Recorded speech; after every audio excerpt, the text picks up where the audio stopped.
Welcome to the channel, everyone. I'm Skratch. This is another Starborne Frontiers video, so I just want to start by giving a massive shout out to Solid Cloud for sponsoring today's video. If you guys have been living under a rock and you're not familiar with Starborne Frontiers, it's a free-to-play auto battle tactical RPG game available on both PC and mobile. You can download it from Steam.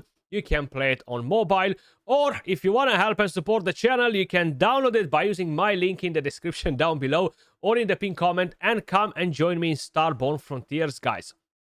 Basically, in today's video, I want to talk about the top tanks in Starborne Frontiers. I'm going to give you guys my top 5 tanks. We're going to talk about some of the legendary ones, some of the epic ones. It's very important to invest in the right characters and to understand what these characters can actually do for your account and boost your progression overall. There are over 100 different units in the game from 10 different factions, so it can get pretty overwhelming. We have quite a lot of content as well in the game. So let's dive straight into it, guys, without wasting any more time. So, starting with the very first tank that I really think that is one of the top ones in the game. So, it's going to be from the Binderberg faction. And one of my most favorite ones from here actually is Vindicator. Very, very useful tank. And these units will be, of course, very strong for the Alliance Vault. And in general, very strong for most of the content. So I kind of like generalized all of the game, basically. That's how I kind of like ranked these tanks in here. And when we are talking about builds, guys, for most of the tanks, by the way, I already released a different video on how you should build your units and all that. So feel free to check it out if you are interested. But when we are talking about building tanks, you don't necessarily need to get crazy speed on them. So trying to aim for like 95 to 100 speed is kind of like the sweet spot in the game. Now, some of them will debuff, so you will require to bring in quite a good amount of hacking on them as well. But you want to prioritize on having very high HP rather than having very high defense and lower HP, because you're going to have diminishing returns, and that's kind of like standard in most of the RPG games. So, Vindicator, guys, is an electric defender with an active skill. Pretty good front range right here. This unit deals 180% damage and will provoke for 1 turn. With a charged skill, again, hitting in the front, good range, the unit deals 190% damage and inflicts corrosion 2 for 2 turns. Additionally, it inflicts out damage down 1 on all enemies for 1 turn. For 2 turns, sorry, my bad. So, corrosion is going to be massive versus most of the bosses. Dot damage is actually going to be really, really helpful. So definitely one of the best tanks in the entire game, in my opinion. With a passive, at the start of combat, this unit gains a magnetized shielding, which cannot be removed, which will increase the defense by 10 times the unit's security and is unremovable. When this unit resists a debuff infliction from an enemy, it deals damage equal to 30% of this unit's max HP. So the more HP, the more damage you're going to deal as well. But you want to be able to have a very good survivability. That's the whole idea with a high HP on the tanks. Moving on to the next one that I have on the list, guys. Still from the same faction, and that one is an epic. Warden, actually a really, really solid tank, and he gets to heal your team quite a bit as well. So he is a thermal defender, epic one, much easier to get, much easier to basically max out.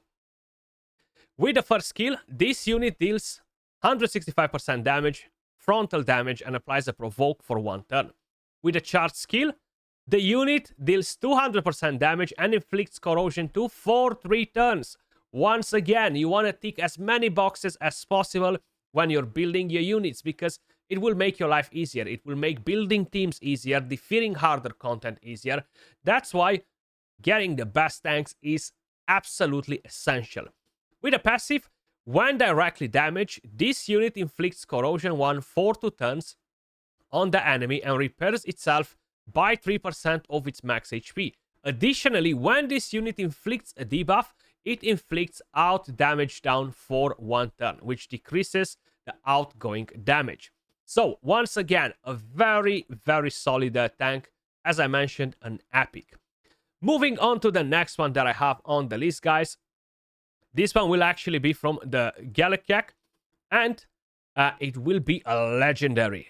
Anemone, actually really, really interesting tank as well. Very helpful in general, plus it looks absolutely amazing, really badass. Thermal Affinity Defender with an active skill. This unit deals 165% damage, frontal damage 2, inflicts out dot damage down 2, and corrosion 1, both for 2 turns. So this one will decrease the outgoing dot damage. With the charge skill, this unit deals 215% damage, and if the enemy has a debuff, applies a provoke for 3 turns and inflicts corrosion 3 on them for 2 turns. Once again, really, really powerful tank. And then you have the passive. This unit receives 15% less damage from debuffed enemies when an enemy takes damage from a damage over time effect, and repairs 10% of the damage dealt. So, when you have dot on the enemies, guys, the more damage you're going to deal, the more repairing you're going to get as well. Now, the dot damage has a percentage amount of the total HP from the target that it will actually activate every time the enemy takes a turn. So, that will allow you to repair by 10% of the damage dealt. Plus, you receive less damage. So, this is, once again, I think it's hard to decide if I would rank this as the #1 tank or the second tank in the game. But let me know your thoughts in the comments down below as well. Absolutely amazing, amazing tank too. Moving on to the next one that we have on the list, guys. This will be from the Mars Prosper League. And this will be a legendary as well. So we have Iridium. Personally, I don't have her just yet, but hopefully I'm gonna get her. Soon.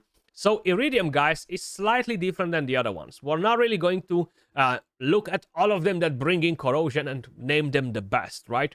So she is an antimatter, really, really good affinity. Now, with the first skill, look at the range, but is a skip, right? So it skips the front one, deals 40% damage with additional damage equal to 9% of its max HP, bypassing enemy shield, and repair itself by 15% of the damage dealt. So every time you're using the skill, you're gonna get some repairing as well. With the charge skill, 70% damage, once again, is a skip, with additional damage equal to 11% of its max HP, bypassing enemy shield, and inflicts stasis for 2 turns. Very, very good debuff. Prevents activation of active and passive skills, and stops the charging of charged skills. This effect is removed upon receiving direct damage. So, you do have a bit of control in there as well. And then, this unit inflicts speed down 2 for 1 turn and purges 2 buffs from the enemy when directly damaged. Massive. Now, you won't be able to apply speed down on the Alliance Vault, but it will be very helpful in a lot of other content. At the start of combat, it gains stunned for 1 turn. Additionally, this unit takes 35% less damage from critical hits, and an effect that does not stack with similar effects. Sorry. So, you will have a bit of a damage reduction. You're gonna strip buffs from the enemy, put decreased speed, taunt, tons and tons of awesome things. And my most favorite epic tank in the game, guys, as my final...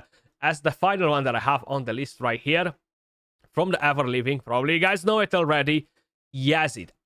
My god, like, this one is better than so many legendaries, guys. I don't even know how to explain it to you. Electric affinity, everything in his kit is just top tier, okay? Not S tier, is triple S tier.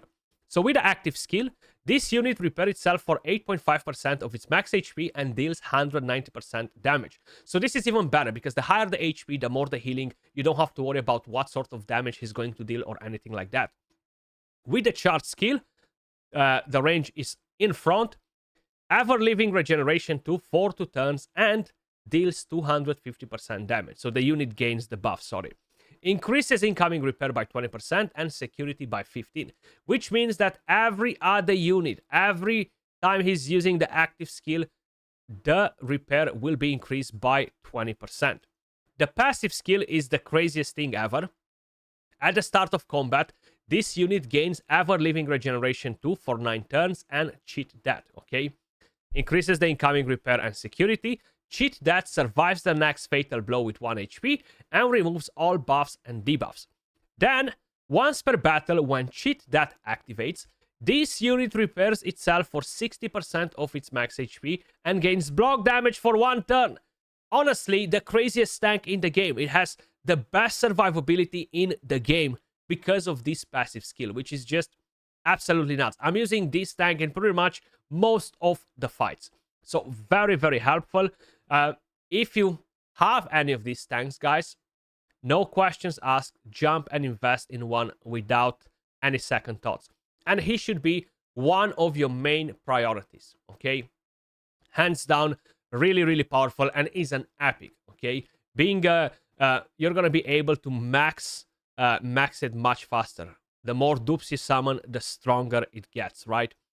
But that was all for this video. Let me know your thoughts in the comments down below. Which one of them is your most favorite tank in Starborne Frontiers and why? As usual, appreciate all of you guys watching.